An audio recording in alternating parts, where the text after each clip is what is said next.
Laurent Gbagbo. Toute ma vie, j'ai lutté pour la démocratie. J'ai prêté serment le samedi 4 décembre 2010, au Palais, après que le Conseil constitutionnel eut statué sur les recours que nous avions déposés à la suite des fraudes massives constatées dans le nord du pays, et après qu'il eut pris acte de l'incapacité dans laquelle se trouvait la commission électorale indépendante de se prononcer dans le délai qui lui était imparti.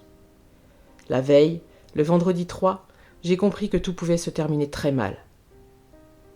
Le Conseil constitutionnel venait de proclamer les résultats et me désigner comme vainqueur de l'élection. J'ai reçu le jour même un coup de fil de Sarko. Il était furieux. Il ne fallait pas que le Conseil constitutionnel fasse ça. Non, non, il ne fallait pas. C'est la démarche d'un fou, pas celle d'un chef d'État. Comment peut-on se permettre aujourd'hui, au XXIe siècle, d'appeler un autre chef d'État pour lui dire une chose pareille ? C'est à ce moment précis, quand j'ai raccroché, que j'ai eu le sentiment que tout pouvait déraper. Je sais que les institutions des pays africains y s'en fichent. Il ne s'agit après tout que de mettre leur homme sur le trône. Mais s'asseoir sur le Conseil constitutionnel d'un pays souverain, dont la constitution est calquée sur celle de la France, avec autant de culot, comme ça, par téléphone, c'est une mauvaise blague. Ce n'est pas un chef d'État que j'ai eu au téléphone. Le samedi, juste avant mon départ pour le Palais, où doit se dérouler la prestation de serment devant le Conseil constitutionnel, mon chef du protocole vient me dire qu'un message nous est parvenu indiquant que Nicolas Sarkozy a demandé que l'on s'oppose physiquement à cette investiture. J'ai décidé d'y aller quand même. Il agit comme un voyou, me suis-je dit. Je n'ai pas à en tenir compte. C'était du bluff ou un avertissement.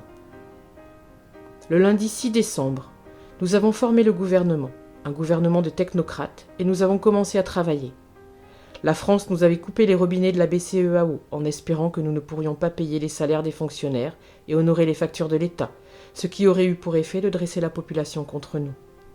Sarkozy m'a intimé l'ordre de partir dans un discours fait à Bruxelles, sur un ton plus proche de « casse-toi de là, pauvre » que dans le langage maîtrisé d'un chef d'État. Mais à la fin du mois, à partir du 22 décembre, nous avons payé tous les salaires, idem en janvier. Ils ont compris qu'ils ne nous auraient pas comme ça. Et on me le reproche aujourd'hui. Parce que j'ai continué à faire mon travail et à payer les fonctionnaires.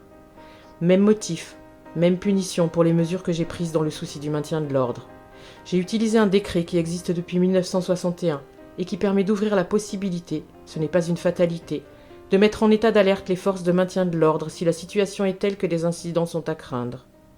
Bref, c'est cela qu'on veut faire passer pour un plan criminel. Les rebelles avaient introduit des commandos armés au cœur d'Abidjan, toute une armée.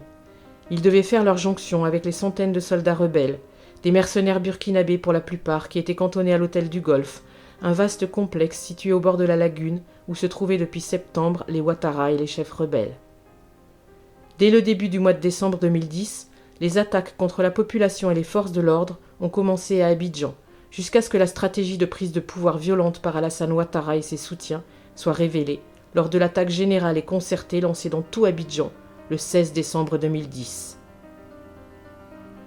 Les hommes politiques de mon parti, de mon gouvernement, mon fils même, et beaucoup d'autres, sont poursuivis en justice et ont été emprisonnés pour atteinte à la défense nationale, attentat ou complot contre l'autorité de l'État, constitution de bandes armées, direction ou participation à une bande armée, participation à un mouvement insurrectionnel, atteinte à l'ordre public, coalition de fonctionnaires, rébellion, usurpation de fonction, tribalisme et xénophobie. Rien que ça. Ce serait seulement grotesque si cela n'entraînait pas autant de souffrance, de privation de liberté, tant d'injustice. Nous, on nous pourchasse, on nous fait passer pour des criminels, c'est le monde à l'envers. Il y en a eu des morts, beaucoup de morts, il y a eu tant de morts. N'est-ce pas indigne de vouloir me les attribuer alors que je n'ai cessé de prôner la réconciliation ? Je craignais tellement que le pays soit définitivement coupé en deux. J'étais tellement préoccupée par le fait que la situation pouvait conduire à des tensions profondes et définitives entre Ivoiriens que j'ai tout fait pour parvenir à une solution pacifique. J'ai accepté tous les compromis. Je l'ai souvent dit. Je n'ai jamais eu d'armes. Je n'aime pas les armes. Je n'aime pas la guerre. Je n'ai jamais fait de coup d'État. J'ai écrit des livres. Pour une alternative démocratique, Agir pour les libertés et quelques autres. J'ai proposé aux juges de La Haye de les leur faire porter, car c'est dans ces livres que l'on peut me connaître, savoir qui je suis, quel est le sens de ma vie. J'ai toujours entendu sur mon compte des commentaires contradictoires. Certains de mes amis m'ont reproché de ne pas être assez dur et de composer même avec les adversaires. Mais parler à tout le monde, c'est cela la politique. Par ailleurs, Mes adversaires, eux, prétendent que je serais un dictateur. Toute ma vie, j'ai lutté pour la démocratie. J'ai passé des mois en prison et des années en exil du fait de ma lutte pour la démocratie. J'ai refusé le système du parti unique, parce que je pensais que l'avenir de l'Afrique ne pouvait s'organiser que dans un cadre démocratique. Lorsque j'étais en exil en France, j'ai refusé les propositions d'Houphouët-Boigny qui cherchait à me récupérer. J'ai toujours joué le jeu des élections. J'ai toujours cru en la volonté populaire. Et finalement, c'est cela que l'on me reproche, être le porte-parole du peuple. Donnez voix au peuple de Côte d'Ivoire. Combien sont-ils les dirigeants africains qui représentent le peuple? Ils se comptent sur les doigts d'une main. Qui a permis à chaque sensibilité de s'exprimer? Qui a permis aux partis rebelles d'exister sur la scène politique ivoirienne? Qui a intégré les rebelles au gouvernement et à l'armée?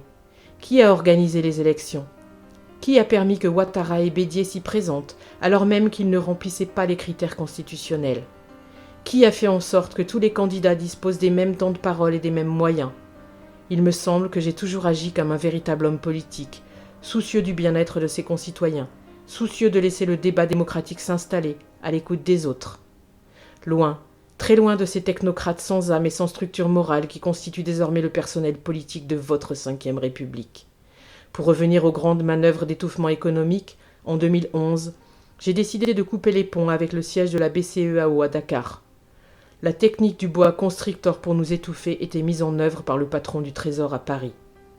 Rémi Rioux, sous-directeur aux affaires internationales et représentant de la France au sein de la BCEAO. Laurent Gbagbo et François Mattei, pour la vérité et la justice, page 232 et suite.